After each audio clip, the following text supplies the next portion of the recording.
Thank you.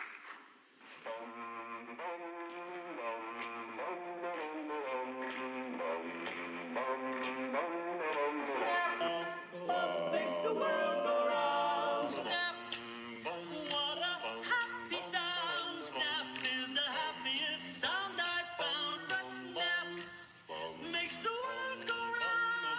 Snap makes the world go round. Well, I say it's crackle, the crispy sound. You gotta have crackle or the clock's not wound. Snap makes the world go round. I insist that pops the sound. The best is missing as pops around. Pop makes the world go round. Pop makes the world go round. Pop makes the world go round. And now, introducing your host with the most, Mr. Greg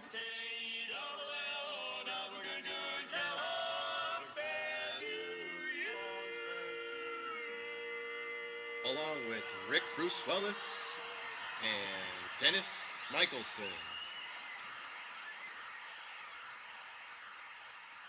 Now, let's get to the show.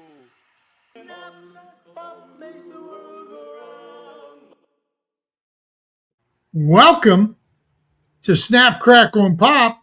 And I was surprised because I saw Rick in the middle. Anyway, what a week last week was. I mean, it was amazing. First, Dennis has to beg off, but he did provide us with his picks. But his replacement had his picks too. And I got to say, it was an amazing week. As a team, we went 11-4. Now, in fairness, two of those picks were the same. Dennis and John both picked Devin Neal to be a breakout player, and he was a sleeper. He got into the top 24. Bottom line is they spanked my rear end, so we're really happy with that because I'm still beating their butts. So, but we won't be counting John's. We'll track it, but in terms of competition, it's between myself and Dennis. And Snap, Crackle, Pop. And I was talking to Rick before we started the show. I'm thinking maybe we turn this whole show concept into a contest for our listeners, Dennis. We still do the show, but we invite our listeners to do the same thing. And whoever has the best record at the end of the year, we come up with some kind of prize for them. I think if we can get somebody to build the interface, I think it'd be fun. I don't know. We'll see. We'll see how it works. I'll talk to JC and Iggy about it. But the bottom line is, I think there was a lot of news. Rick tells me there's not that much news. But then I'm a Lions fan. I saw a player that wasn't supposed to play for 2 weeks put up, 6 catches for 92 yards, 15.2 points, and he didn't score a touchdown. But his blocking was amazing. And I'm sure that Jahmyr Gibbs loved that blocking because 3 touchdowns for him. And then I saw Detroit's standout defensive safety go down for the year with the torn Achilles. So I think there's a lot of injuries. But Rick, tell us what we got. Snap. Hey, and so first of all, there's 2 pieces of good news to start the show with. First of all, no buys. Buys. We have no more buys through the rest of the season. So that's one piece of good news. The second piece of good news is that there was relatively few injuries. There's some, of course, I'll be able to talk about, but the number of injuries and especially the number of bad injuries was a little bit light this week. But let's go ahead and jump right in. Daniel Jones, Indianapolis Colts quarterback, suffered an Achilles injury. His season's over. And now the big question will be, what will he look like at the start of 2026? The backup was Riley Leonard, a rookie quarterback from Notre Dame. He was 18 for 29 and 145 yards and an interception. Then he also sustained an injury, a knee injury. And if he can't play, the next guy up is Brett Ripien. And the big news, though, is that after having 44-year-old Philip Rivers in for a tryout. The Colts signed him to the practice squad. So I'm almost young enough to be able to play if Philip Rivers is going to be in there. Tyrod Taylor, the New York Jets quarterback, left the game with a groin injury. He was replaced by rookie Brady Cook, who threw for 163 yards and an interception in his debut. Justin Fields was inactive, of course, due to a knee soreness. So we'll be looking at Brady Cook again next week if Tyrod Taylor can't play. Jaden Daniels, Washington Commanders quarterback, left the game in the third quarter with an elbow injury. Coach Quinn said he could have returned if needed. The impact, of course, is that Martin Mariota, who was only 2 for 4 for 30, once again replaces Daniels. And yes, it was the same elbow that was injured. Geno Smith, the Las Vegas Raiders quarterback, sustained a shoulder injury. Pete Carroll said he didn't think it was that serious, but Kenny Pickett came in and was 8 for 11 with a touchdown. So there's probably some people thinking that it'd be great if Geno Smith wasn't able to come back and play next week. Now looking at running backs, Devon Achane, the Miami Dolphins running back, suffered a rib injury. Coach McDaniel said he could have gone back in the game if needed, but Rotoballer is reporting that Achane may require rest this week. His backup was Jalen Wright, and he had a big game with 24 carries, 170 yards, and a touchdown. He will be the primary backup if Achane is not out. Rookie Ollie Gordon was only 5 for 17, but he also had a touchdown. CeeDee Lamb, the Dallas Cowboys wide receiver, he suffered a concussion on Thursday Night Football and is listed as questionable. He gets a few extra days to clear protocol, but if Lamb is out, George Pickens then is, of course, the wide receiver 1. And Ryan Flournoy, who was had 13 targets, 9 catches, 115 yards, and a touchdown, will be a very popular free agent target in free agency. T. Higgins, the Cincinnati Bengals wide receiver, he exhibited concussion symptoms after the game. So he was placed in the concussion protocol. He was also in the protocol in week 13. So is that a sign that he would likely miss week 15? I guess we'll have to watch. Jamar Chase is back, but the other wide receivers in the room are Andre Aishovas, Mitchell Tinsley, and Charlie Jones. Marvin Harrison, the Arizona Cardinals wide receiver, had suffered a heel injury 1 week after returning from appendicitis. No update on his availability for this coming week, but Michael Wilson has been doing just an awesome job as wide receiver 1 in his absence. A couple of tight ends, Zach Ertz suffered perhaps the worst injury of the week, which was a torn ACL. He's out for the rest of the season. Ben Sinnott took over as the Washington tight end. He was only 1 for 8 yards, but he was out for most of 2025 with an injury. But he was a high draft pick, and he would be an interesting dynasty target if he's still available on your waivers. David Njoku, the Cleveland Browns tight end, he suffered a heel injury, but Harold Finn had an awesome game, and he would be the lead tight end anyway. And that's all the injury news. So I'm going to hand this over to Greg as Crackle. Yeah, I just wanted to mention that Dennis did 3 extra picks in week 1 because we hadn't solidified the format. So for the year to date, the Crackle section is 43-27, and the Pop is 35-38, but he's coming way back. His last several weeks have been solid, very good.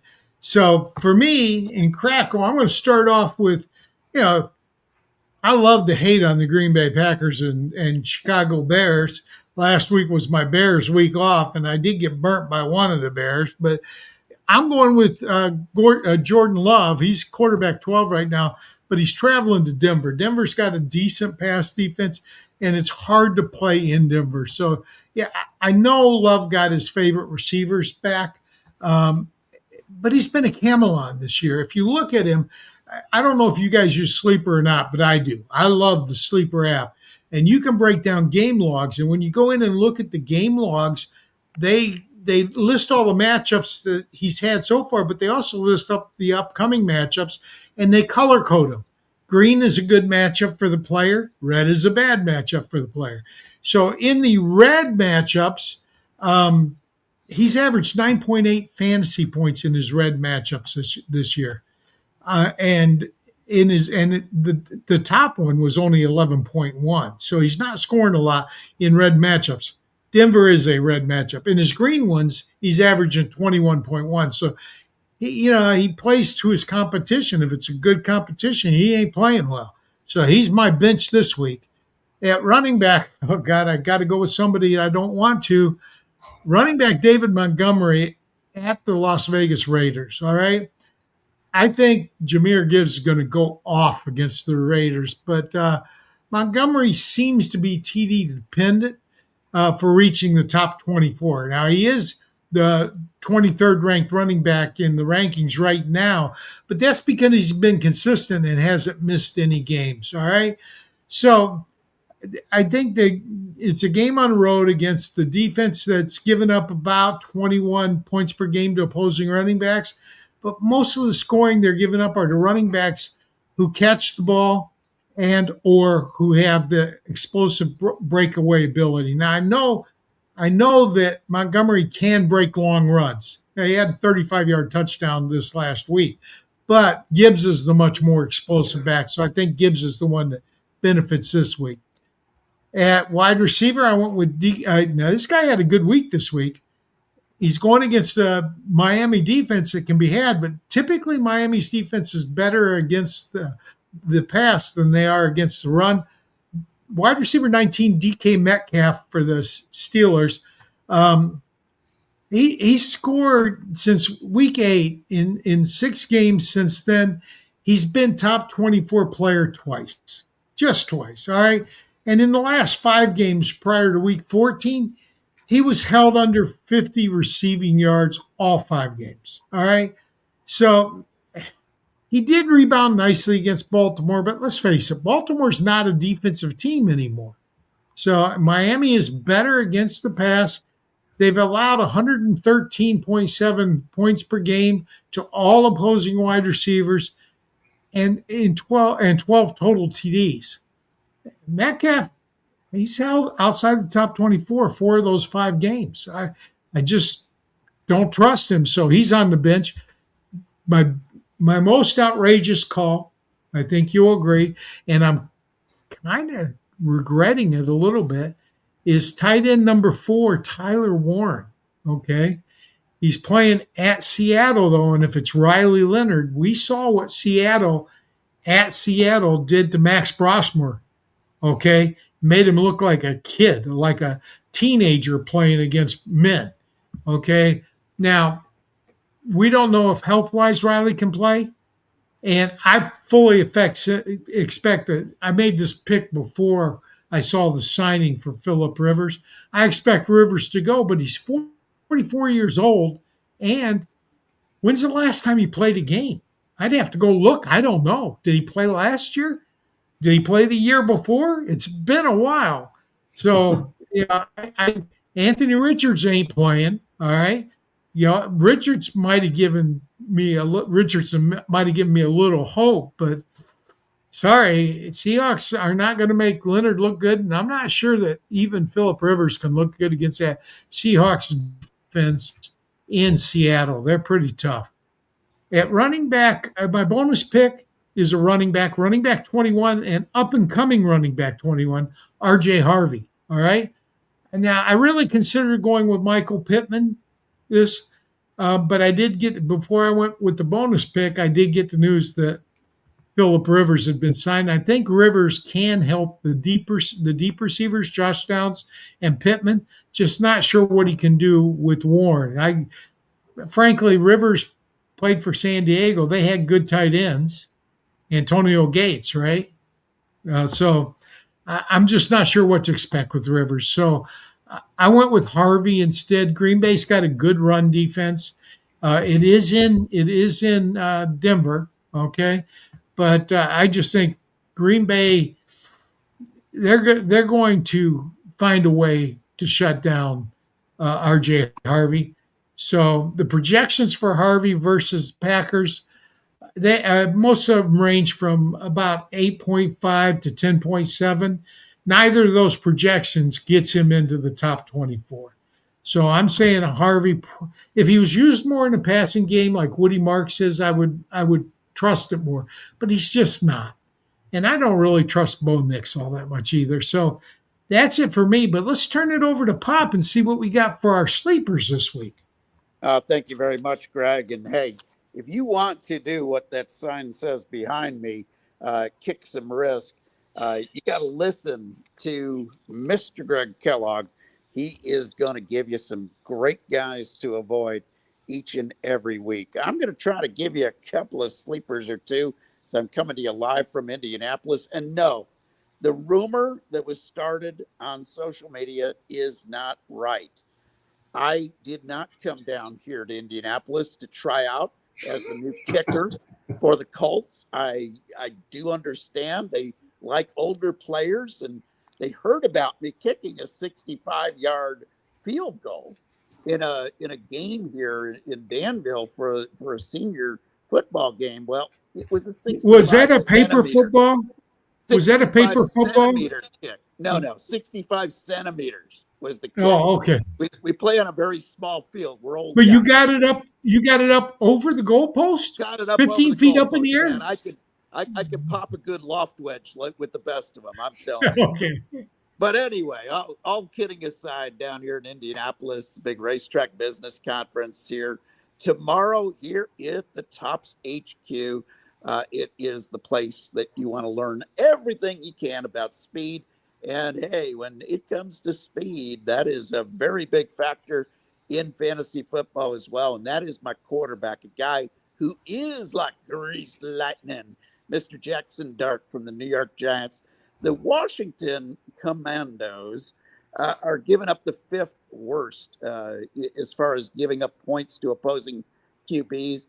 And Jackson Dart, in full games played, 50 or more rushing yards, 5 of 8 starts this year, and QB6 if you count just his full games. So I like that rushing guarantee of points, and I look for Jackson Dart to be a solid pick at quarterback. At running back, a guy that I missed really bad this year on all my dynasty teams, cost me a couple of playoff spots with Mr. Bucky Irving from Tampa Bay being down with an injury for so long.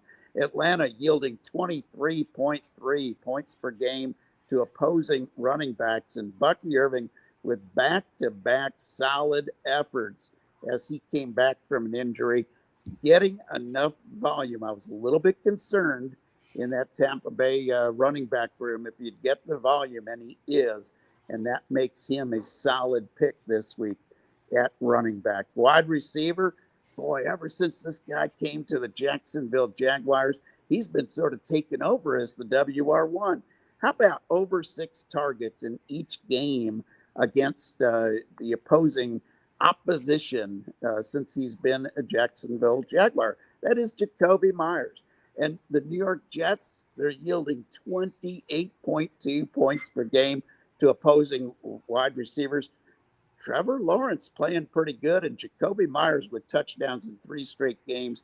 You can count on him again this week at home against a weak New York Jets team that seemed to be packing it in last week.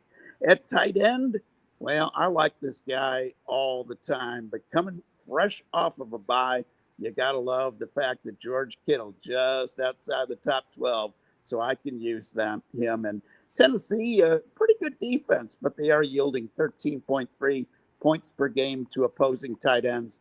That should be enough to get me in the top 8 this week. And my bonus pick, a guy that I have really liked all year long, He's getting the volume, and he found the end zone last week with the Houston Texans. I love Woody Marks. And whenever I'm taking bonus picks, I'm always looking for those running backs, just like you always want to be putting a running back in your flex positions if you've got a good starter, and Woody Marks would be one. Arizona, the third worst against opposing running backs this year, yielding 26.1 points per game. And I look for another big game from Woody Marks. And it's also encouraging that Nick Chubb is a little bit beat up after playing the Chiefs last week.